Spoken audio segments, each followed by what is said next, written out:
Good afternoon, everyone. My name is Peter Salovey. I'm the 23rd president of Yale University. Welcome to this historic moment for Yale. It's a pleasure and a privilege to have the honor of introducing a very distinguished visitor to our campus, United Nations Secretary General Ban Ki-moon.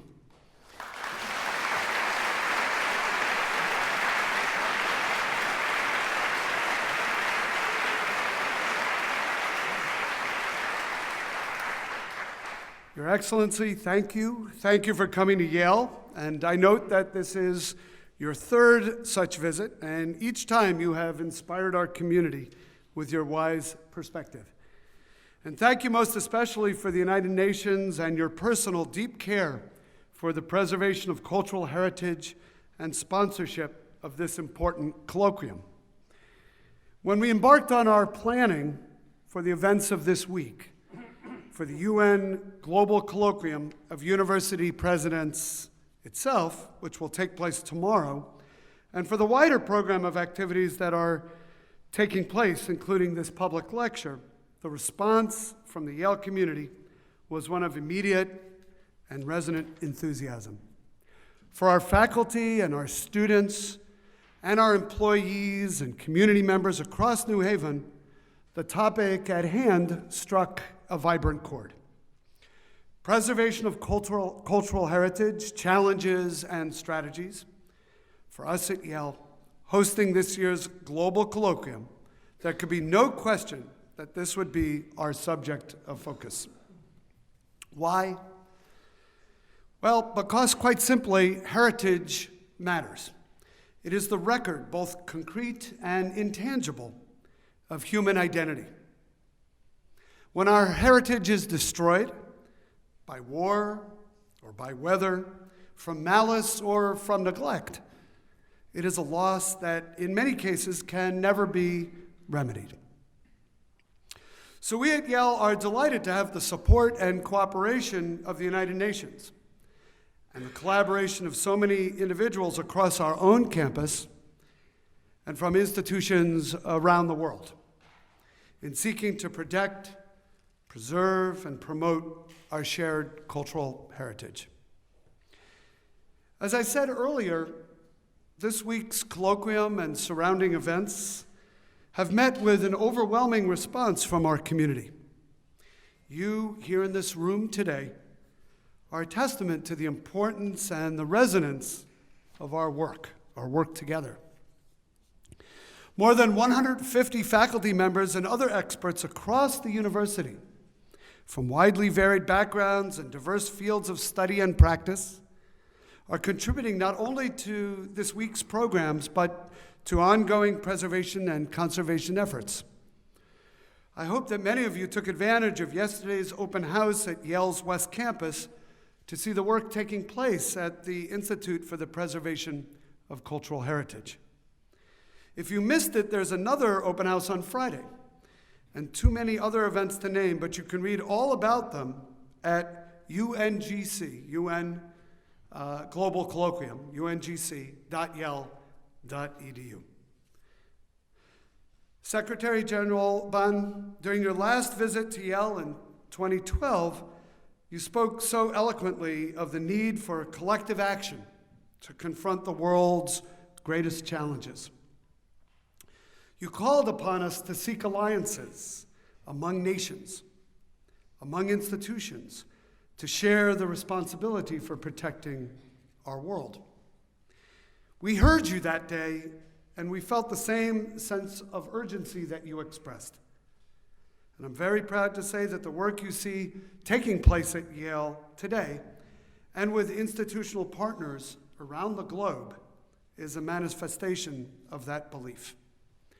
Your Excellency, you have inspired us with your leadership of the United Nations. You have made important strides toward peace. You've reached out to nations in crisis. You've worked diligently to promote the rights of women, to protect the environment, and to strengthen the United Nations and make it more effective for generations to come. Thank you so much for your leadership in confronting climate change and fostering sustainability, issues on which Yale shares your deep commitment. You have brought the nations of the world together, achieved concerted and concrete action with the tremendous success of COP21 in Paris as a sign of real hope. You've also done so much to encourage young people to participate in civic life, leading by example as you have engaged with youth, listened to them, and helped them to find their voices on the world stage. At Yale, as educators and as committed global citizens, we're delighted to have the United Nations as a partner in supporting the next generation of citizen leaders. When it comes to conserving and preserving cultural heritage and shared history, we at Yale like to say the future of the past is in our hands, in all of our hands, and in the hands of every individual around the world. Mr. Secretary General, right here and right now, we are in your hands.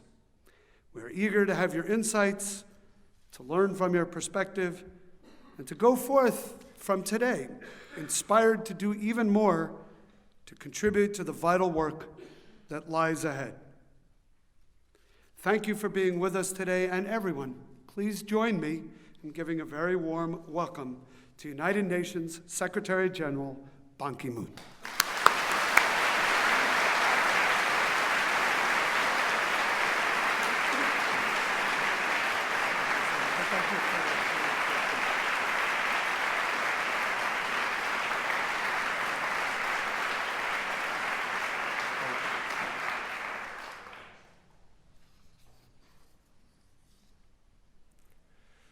Thank you. Distinguished President Peter Salovey of Yale University, distinguished presidents of universities around the world, honorable members of the academic communities, distinguished faculties, dear students, ladies and gentlemen, it's a great honor and pleasure for me to visit the Yale University again for third time as a Secretary General and take part in the United Nations Global Colloquium.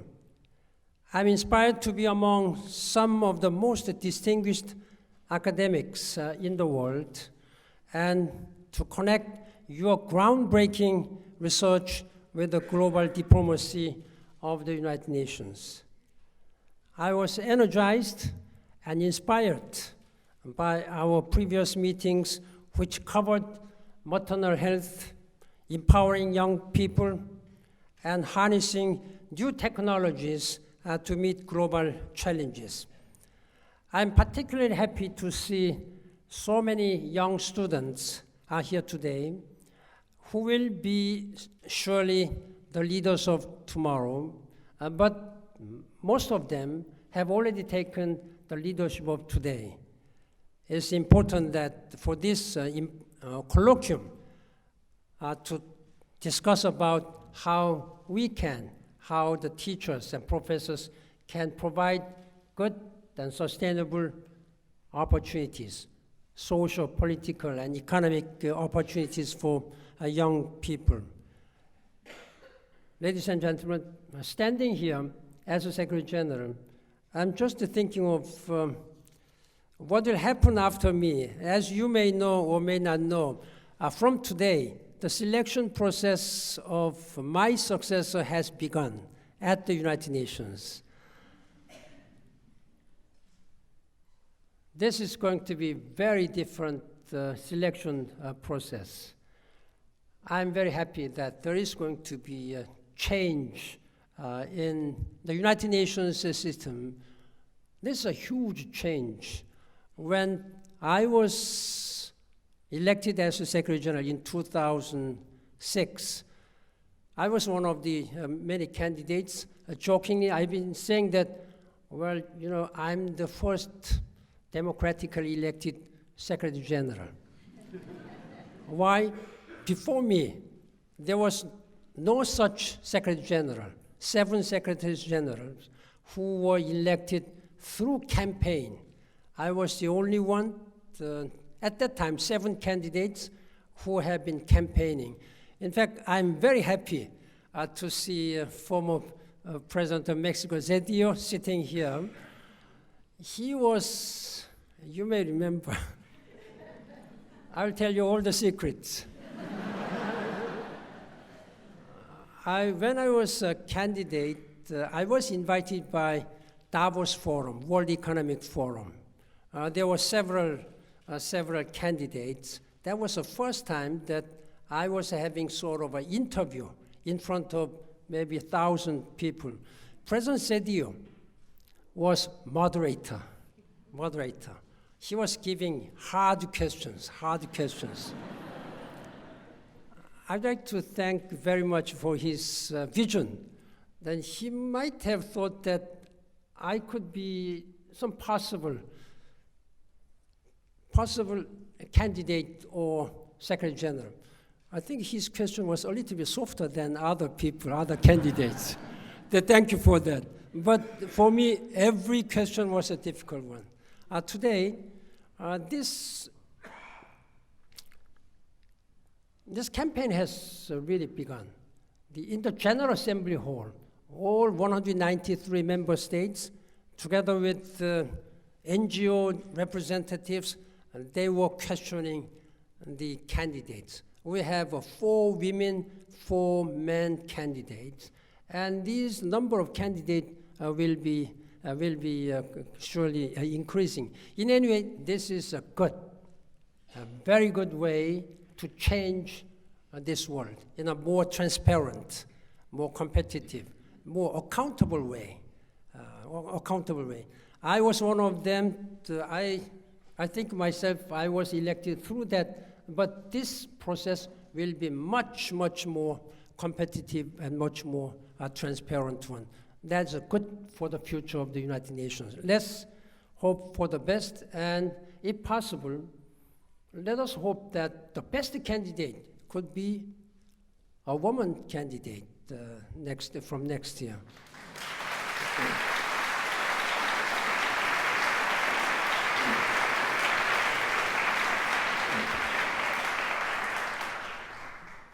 All what I said is off the record today.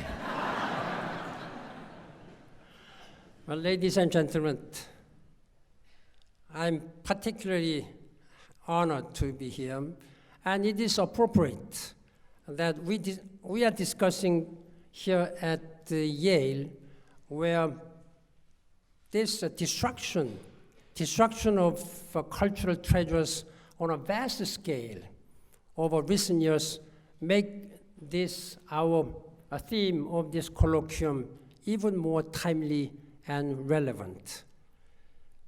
It's appropriate that we discuss this here at Yale, where the world-famous Beinecke Library and the Institute for the Preservation of Cultural Heritage have done so much to raise awareness of culture in crisis. President Salovey, I know you have taken this important course far beyond Yale, including to the World Economic Forum at Davos this year, where you devoted Yale's annual event to discussing ancient artifacts from Babylon and Palmyra. On behalf of the United Nations, I would like to thank you and to express our great admiration for your commitment to humanity. Many distinguished speakers are here to share their experience on preserving cultural heritage.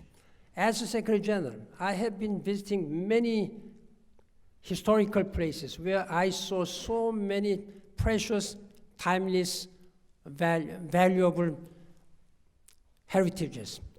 Each time, whenever I wrote the guest book, I've been always saying that I'm very much impressed, inspired by what I have seen today here. But these are common assets of humanity. These should be preserved for coming generations so that they will be inspired. This has been my standard writing all the times. Today, I'd like to put the preservation of culture into a geopolitical context to show why we at the United Nations believe it is essential to our mission of peace and security, sustainable development, and human rights. Distinguished university presidents, dear students, ladies and gentlemen, art, literature, music, poetry, architecture, these are the hallmarks of our human existence. They form a common thread that unites all civilizations and cultures, a celebration of our emotional lives and the beauty of our national environment. Our cultural heritage defines our humanity. Cultural diversity, like biodiversity, plays a quantifiable and crucial part in the health of human species. An attack on cultural heritage in one part of the world is an attack on us all, on all of us humanity. But cultural diversity is under grave threat around the globe. This is very sad at this time.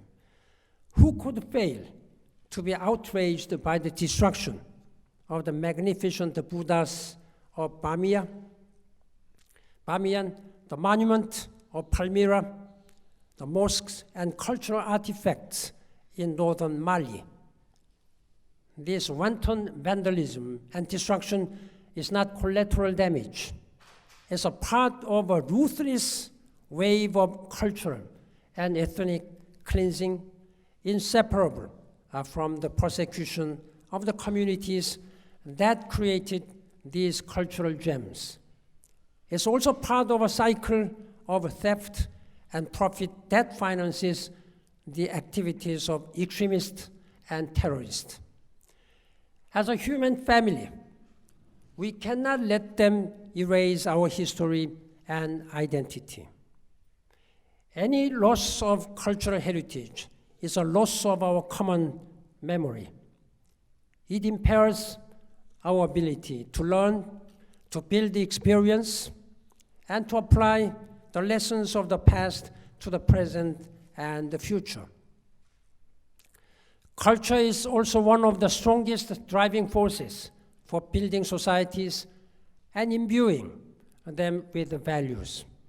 It knits communities together with a sense of community. Extremists and terrorists have known this throughout the ages.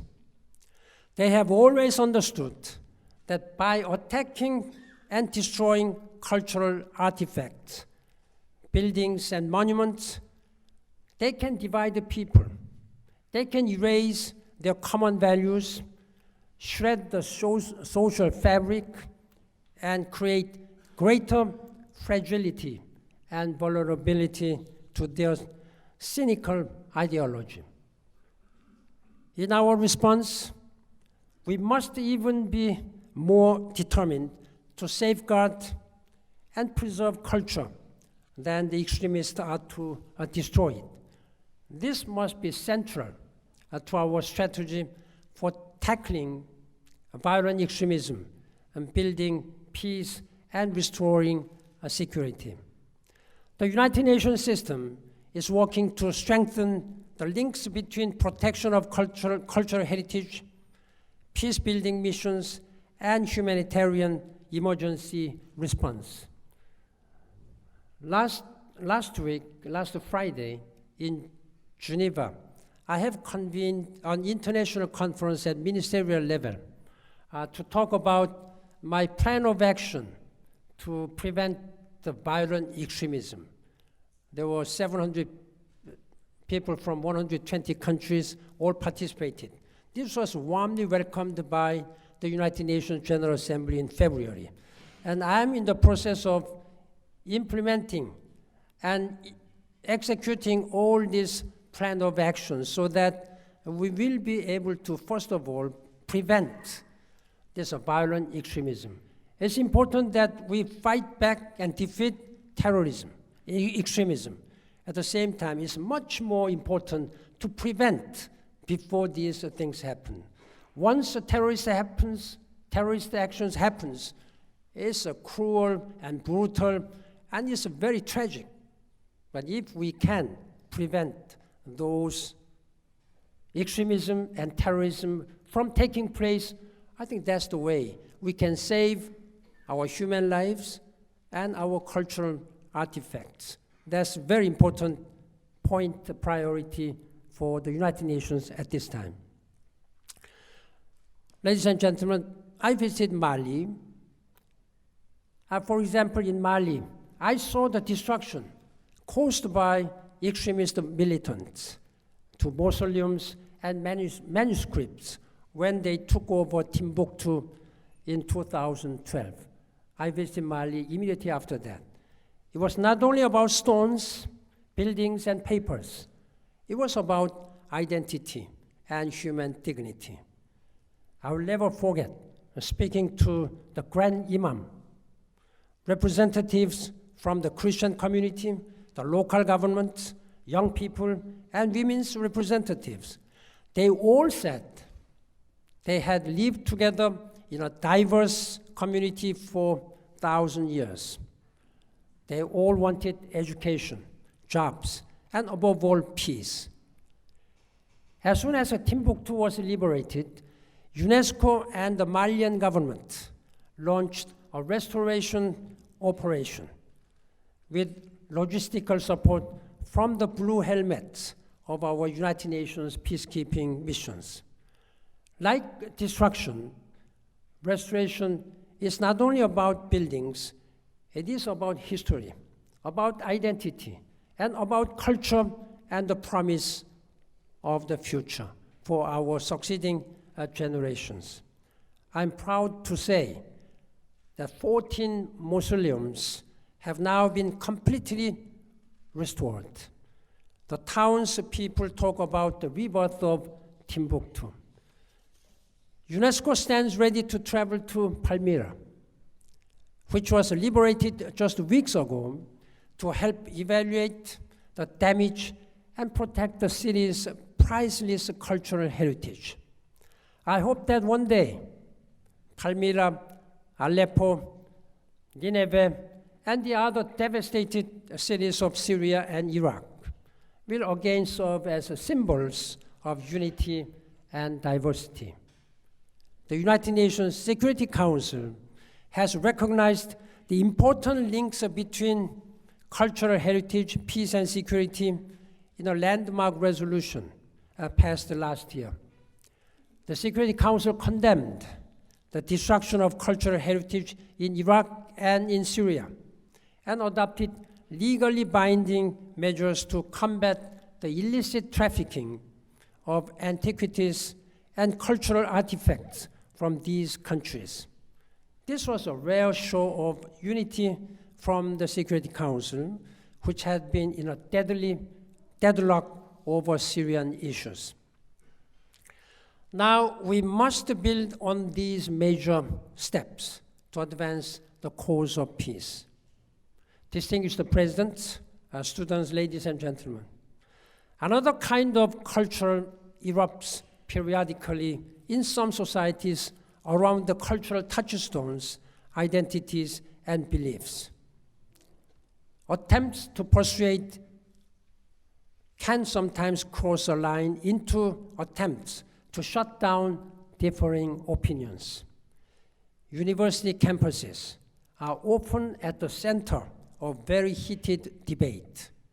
Here too, diverse cultures and opinions are signs of flourishing community.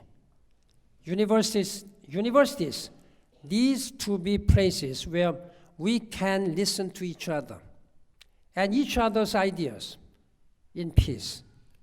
There is nothing more important than preserving respect for dialogue, debate, and yes, disagreement.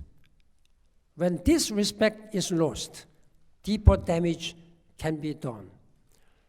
This is the place where professors teach young generation. Young generation will someday will become professors and leaders of the society. This is where people learn and practice. I've been speaking to world leaders. Whenever and wherever there are problems, and there are many countries where fires are burning, where people are fighting against their leaders. I've been speaking to these leaders. Please listen very carefully, attentively, what your people are saying, what their aspirations and challenges are. But sometimes they do not listen to the voices. That's the beginning of the problems of the country, beginning of the world, problem of the world. Now, in such esteemed educational institutions like Yale universities and where you represent around the world, these universities should be the places to teach your students how they can listen each other while exchanging their views. They need to listen to each other's views. That's the basic to mutually understand each other. And then when they become leaders of the society, whether educational, political, social, economic, I think they have capacity, they have willingness to listen to each other. I know university presidents are keenly aware of your responsibility to foster such public dialogue. I congratulate you on your success in staying at the forefront of intellectual challenge and change. In the internet age, universities need passionate debate on campus and to remain relevant. I hope the young men and women here will bring that passion with you into the world beyond your studies. Ladies and gentlemen, the world is at a critical juncture. We need the energy and idealism of young people to tackle major threats to human well-being. This world's global population, the half of them is under the age of 25. That means this world is very young. But have we done enough attention, enough education, enough for their job opportunities? No, I don't think so. That's the beginning of all these problems which we have.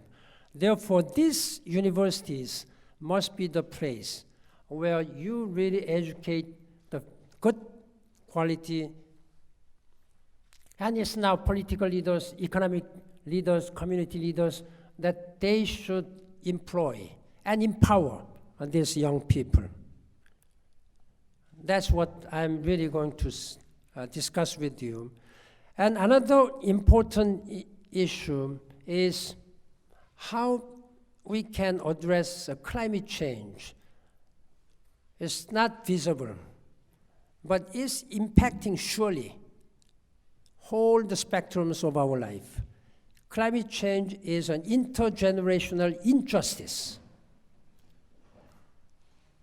Thank you very much for that. Divestment, universities, when will you? I think I know that your university has already begun divestment.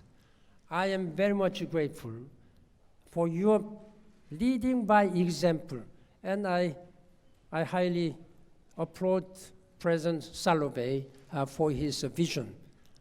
Now, I can tell you that low carbon economy is inevitable. It's already happening, and it must be. It must be. It's inevitable.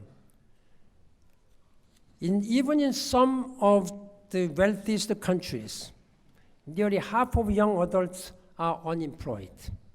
Conflict is creating the highest number of displaced people since the Second World War. Half of them are children. Some 600 million young people live in countries that are fragile or war-torn. The United Nations is responding to these problems, but we need the engagement of young men and women to multiply our efforts.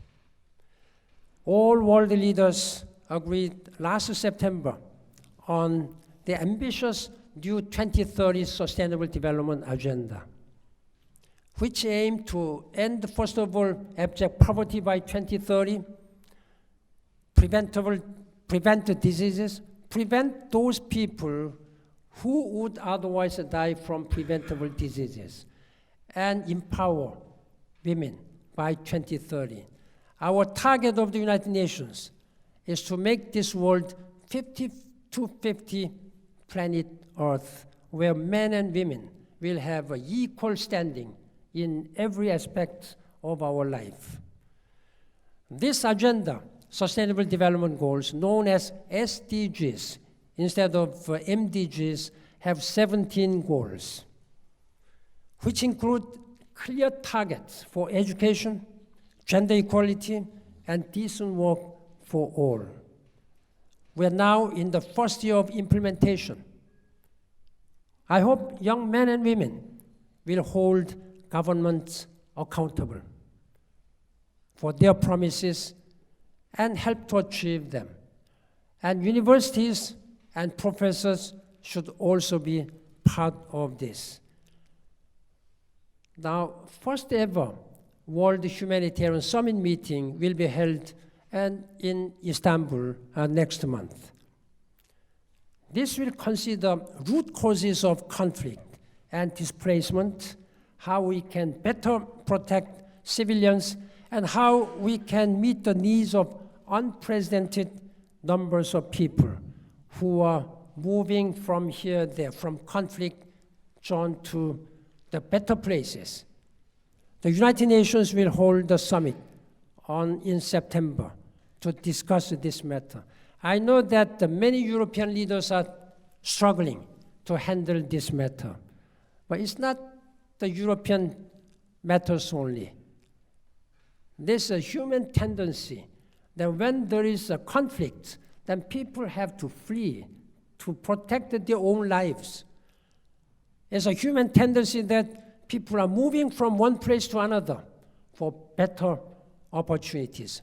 It happened since millennia, many thousand years ago. People were constantly moving to other better places.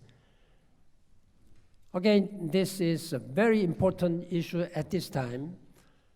There are climate change, sustainable development goals, how we can address this humanitarian crisis all around the world.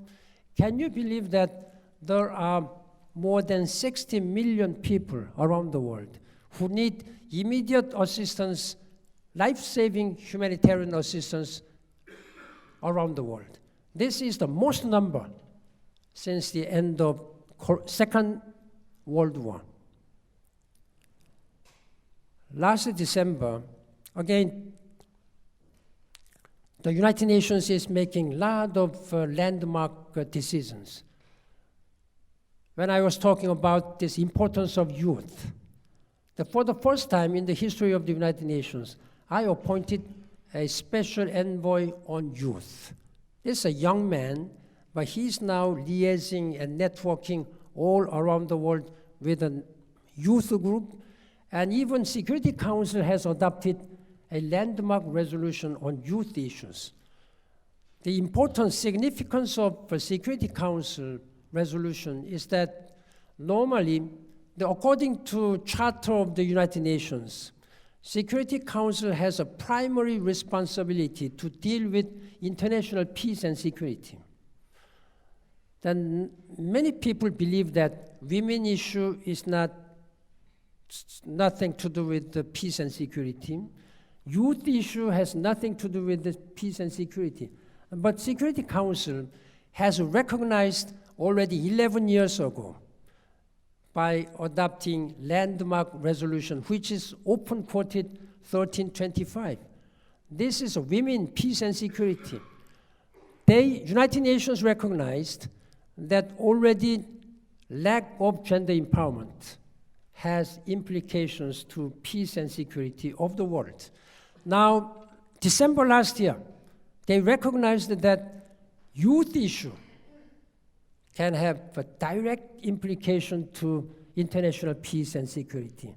Now, United Nations is now addressing comprehensively all the issues. Far too long, young people have been considered good enough to fight wars only, but not to make peace. This is our commitment. United Nations commitment to address these issues. Finally, I hope young people like yourselves, I think you should lead this campaign to make this world sustainable, more sustainable environmentally by addressing climate action. Yale sent, I know that 100 student experts to Paris last year when there was a summit meeting to support hard-won climate change agreement. I commend Yale for being the first university to join the Carbon Pricing Leadership Coalition. I have been urging pension funds, insurance companies, and major companies, business companies, to start decarbonizing their portfolios and shifting towards greener investment. And student movement and action like a divestment from fossil to clean energy, that's what we expect. The universities and educational institutions, and particularly our young leaders, should lead this campaign. Yale has shown great leadership in this area, and I commend your initiatives. Shareholders are calling on companies they invest into disclose climate risk. A growing number of corporations are speaking up in favor of carbon pricing. I encourage Yale to be an even bigger part of the transition to a safer, healthier, low-carbon future. The path to prosperity is clear, and we should all do what we can to put the world on more sustainable footing. I was very much grateful while walking to this auditorium. President Salovey explained how Yale University is trying to make carbon, low carbon management of this. And I thank you very much. You're leading by example.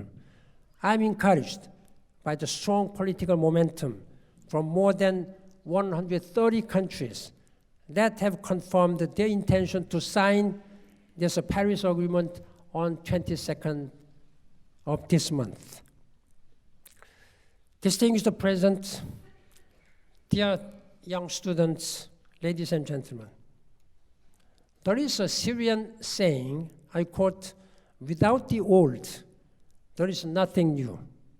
Without the historical context, we cannot make sense of our world or build a common future." Universities have a critical role in preserving and sharing knowledge and instilling respect for cultural heritage and diversity. You are training the next generation of cultural curators and leaders.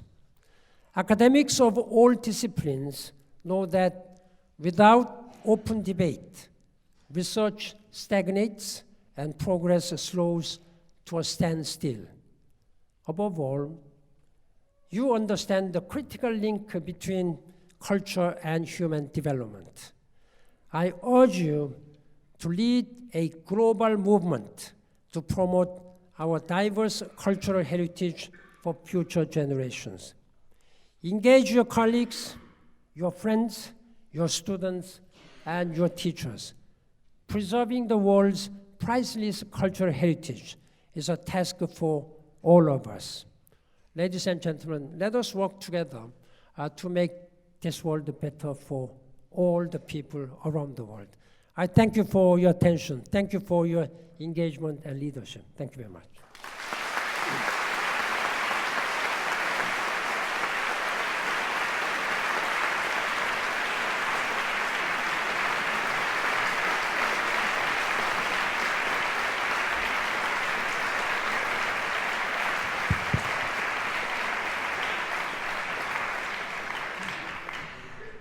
Thank you very much. Thank you, Secretary General.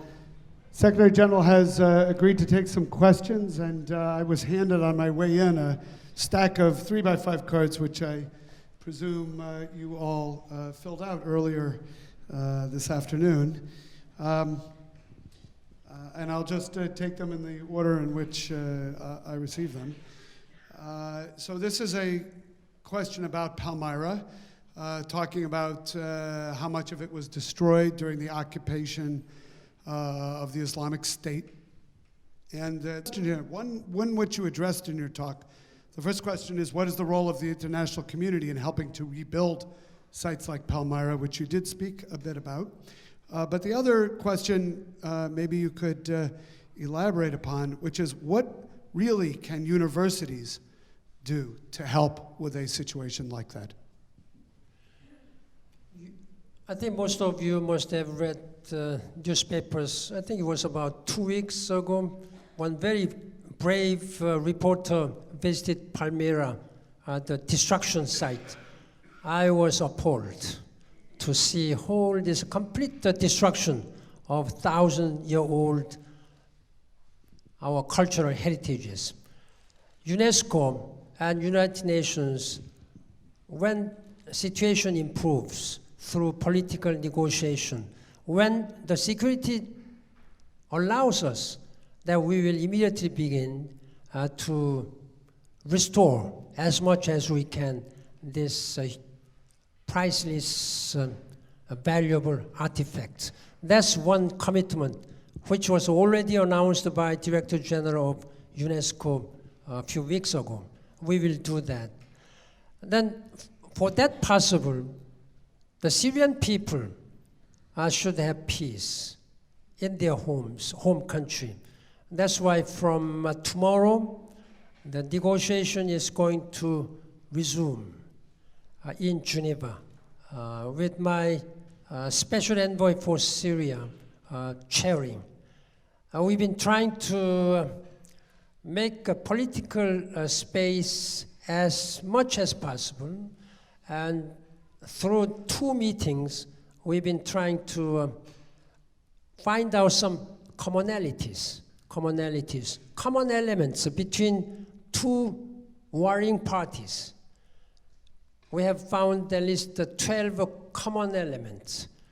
One of 12 common elements includes the reconstruction of Syria. When there is all the agreements are done, we can see relative peace and security so that all these experts can enter and engage in reconstruction, socio-economic reconstruction, and restoration of cultural heritages. Universities, you have a very important role. You have produced many important political leaders, business community leaders. I think this is the place where presidents and prime ministers and business CEOs and educators, they are all educated here. So you are the teachers of all the leaders around the world. I think you have a lot of reach and influence, and use your influence as teachers of those political leaders and business CEOs. There is nothing which one country can do. I think all the hands should be on the deck. But academic institutions, that's the place where we can expect the most influence and teaching for those people. That's why I'm here. I'm here to talk with you. Thank you. Thank you. This is a question about that moves from the Middle East and says, what other areas of the world where we should be concerned about, what are the other areas of the world where we should be concerned about preserving cultural heritage in the future? And what could the international community do now in advance of conflict to build local capacity for such preservation? I just introduced my experience in Timbuktu, northern Mali, a few years ago, when this area was occupied by all these extremists and destroyed. Fortunately, we were able, with the United Nations peacekeeping missions we were able to liberate Timbuktu, and we, as I said, UNESCO has restored all 16 mausoleums. That's one good thing. It's not only in Mali. We have at least 10 big fires burning places, including Syria, Mali, Somalia, Libya, South Sudan, Central African Republic. Unfortunately, these are all happening in Africa. Yemen, even though in Yemen, since yesterday, the cessation of hostilities have begun. But it's a very fragile situations are continuing. Under these circumstances, when it comes to human being, it's women and girls, a vulnerable group of people who have been targeted, who have been abused their human rights. It's now, when it comes to something, then these historical artifacts, they have become easy targets to erase identity of certain religion. This is a totally unacceptable situation. Therefore, first of all, priority is that we should have a peace restored, and we have to work together. How we can make sure that each and every respects the other's tradition, the other's history, the other's culture. When my religion, my culture is important, the same should be applied to other people who believes other religions.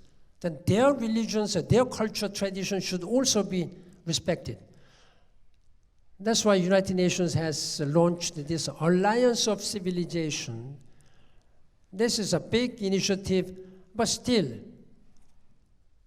it has not been fully able to address this issue. It's very sad. We are living in a very difficult era. At the same time, as I said, it's not only perils or challenges.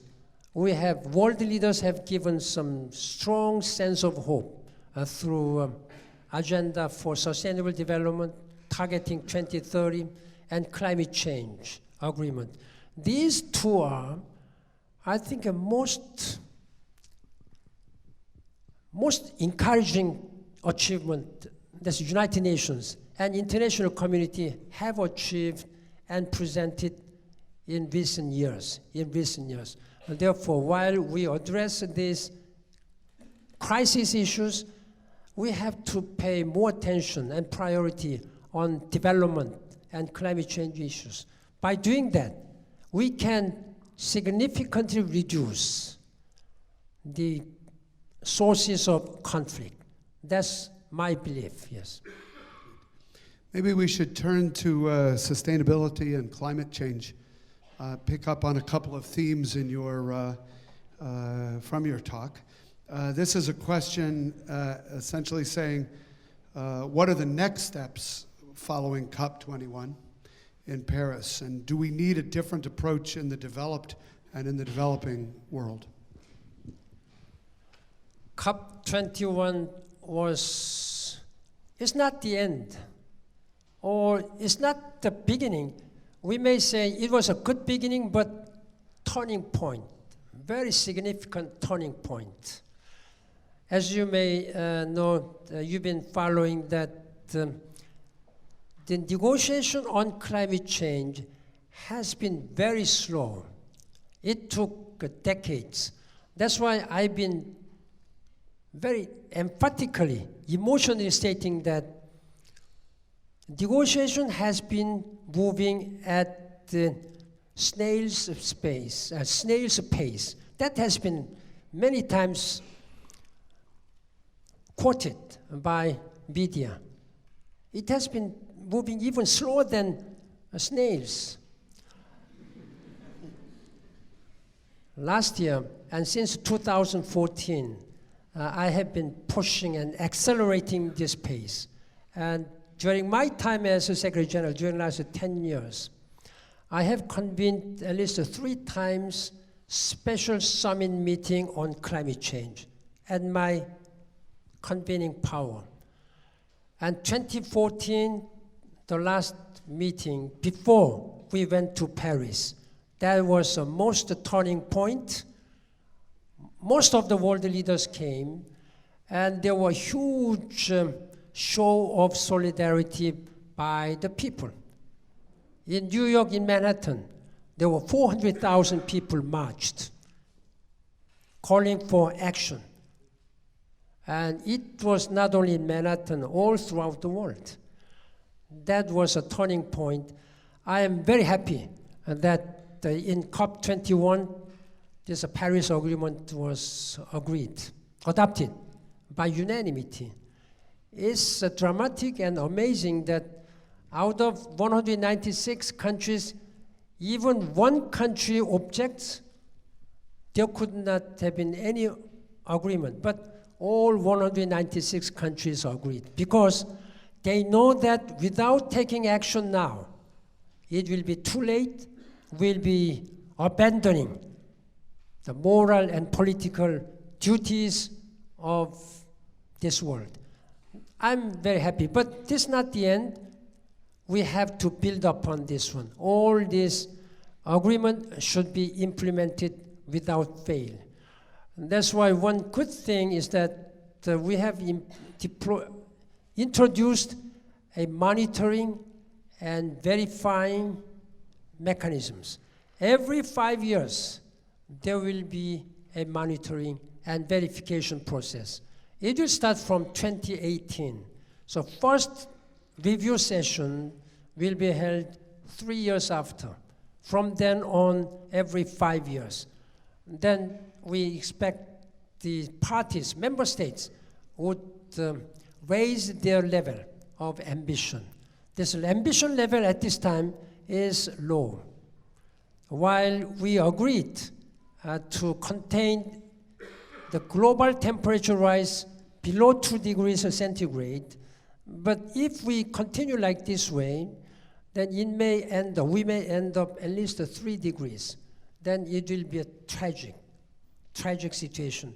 So we have to do even lower than 2 degrees, 1.5 degrees. I think we can do it with the transformative technology development and with the low carbon economy, with the sustainable energy deployed. I think we can do it. And therefore, I've been asking major business community leaders to divest in fossil fuel industries to sustainable energy, solar energy, wind power, and all these water hydro powers. These are the answers, and it is inevitable, and it is already taking place. And I'm sure that we will be able to make it. Yeah. Great. If I could combine two questions that came in, really about Yale's policies toward becoming more sustainable, greener campus. You mentioned that Yale was the first university to join the Carbon Pricing Leadership Coalition, which the World Bank and the IMF launched in Paris. And we want to be a laboratory for carbon pricing, whether it works to change behavior, and what are the political constraints and issues that need to be resolved in order to implement it beyond a university. We've started here, and so the first question is, do you think experiments of this kind are useful? You did comment on it a little bit.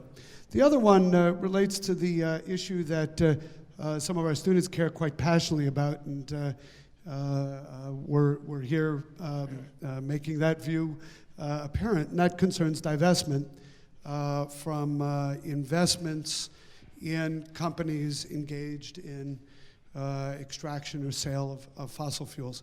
Our chief investment officer has carved out a strategy that I believe he may be the only one doing. What he did is he wrote to all of Yale's fund managers a letter, and our endowment is essentially managed externally by fund managers, and he encouraged them to consider the risks of climate change in their investment decisions.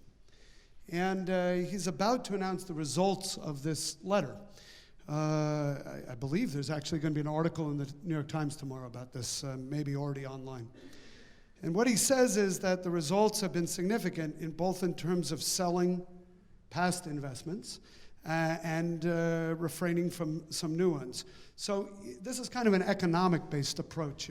Rather than wholesale divestment, it sort of approaches it over time as an investment decision over time.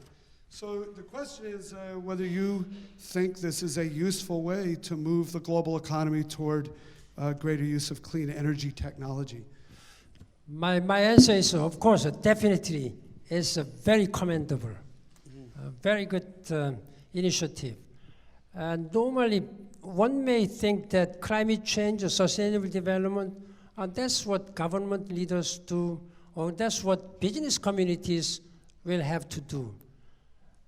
But universities and educational institutions are no exception. In that regard, I'm so happy to hear that Yale University is really leading by example. When you teach, you have to lead, you have to practice. What my role sometimes as a Secretary General is a lot of preaching.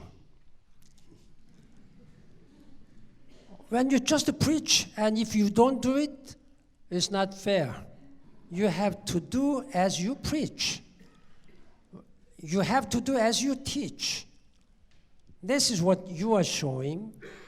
And I believe that what your chief financial officer has been doing with all these business communities dealing with your universities, I think that's a fantastic idea. And this may sound a small initiative. I hope that the presence of who are participating here should emulate. And when you return, your university should also do exactly what Yale University is doing. At the same time, I appreciate some of the students who stood up with the banners. When you implement this climate change and sustainable development goals, and sometimes you need activism. We normally think that activism is for what NGOs or civil societies. And business CEOs, government officials are always defensive. They always try to say something, then defensive. It's only the civil society and NGOs who really provoke and challenge and motivate government officials and business communities. I really appreciate your activism.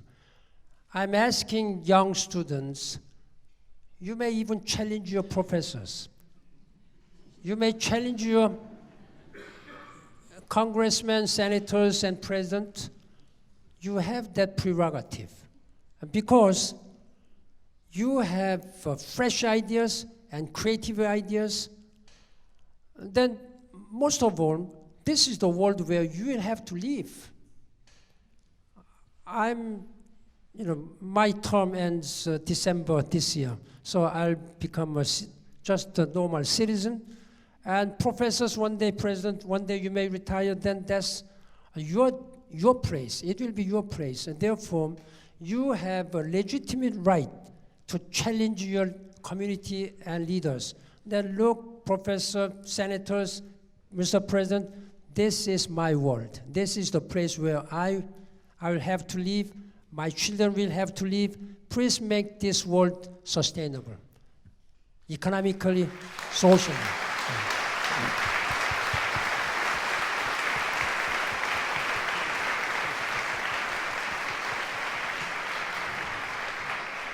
As a final question, one that's a little bit more self-reflective, and that is about you. January, as you said, will mark 10 years as UN Secretary General and the completion of your second term. And this question asks, what leadership lessons have you learned in this 10 years? And in particular, what are the challenges for the UN of the future? And are there any leadership lessons that our students can take away from your experience at the UN? That's a little broad question, which is very difficult. I think the leadership, when you talk about leadership, I don't think there is any clear-cut definition of a leadership. That should be different from where, what kind of profession, where you are placed in. But my leadership as a Secretary General or senior public service servant should always be listening to the voices of the people. Then what can I do for them? What they are really thinking, what are their aspirations are, what are their concerns and challenges are. This is what I have been doing. Then often I've been saying that I'm a defender of defenseless people.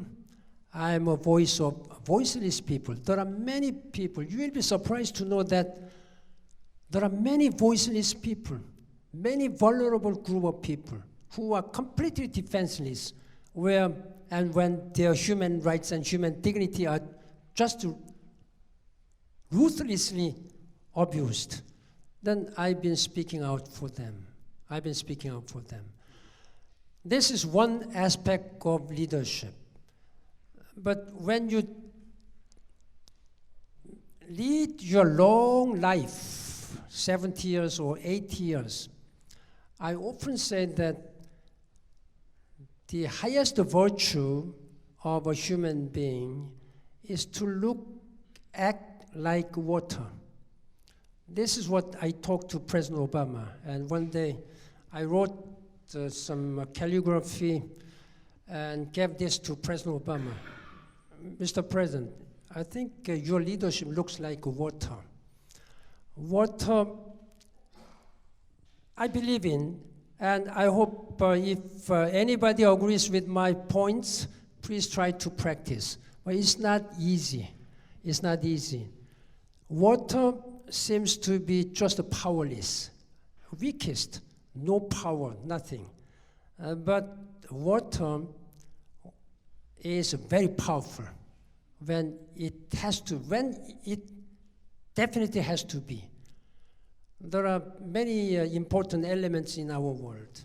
There are some fiery people, very dynamic leadership, who speaks fiery and very eloquently.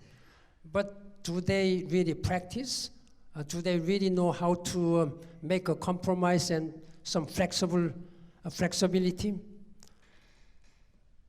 This is what I have seen among so many leaders.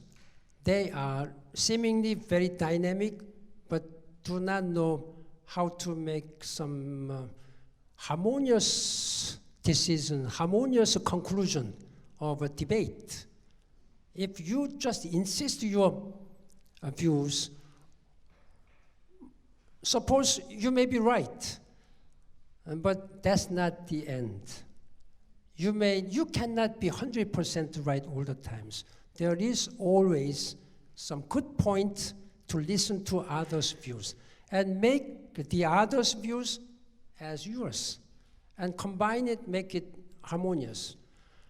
When I believe in this theory of water, the highest virtue is to act like water.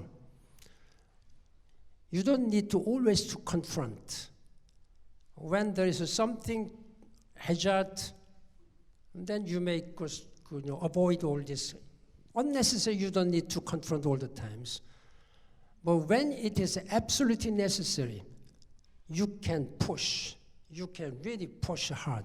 This is what we see from water. Water doesn't have color. Water doesn't have any order. Water seemingly doesn't have any power. But in the end, it can win over anything. Can fire win over water? Everybody believes that fire is has a deadly force, but it's water to extinguish, and steel, even steel, cannot win over water, wood, earth, or whatever in our life. In that regard, if you believe in that, if you act like water, I'm sure that you will be respected by all the people around you. That's my belief, but it's up to you. Thank you.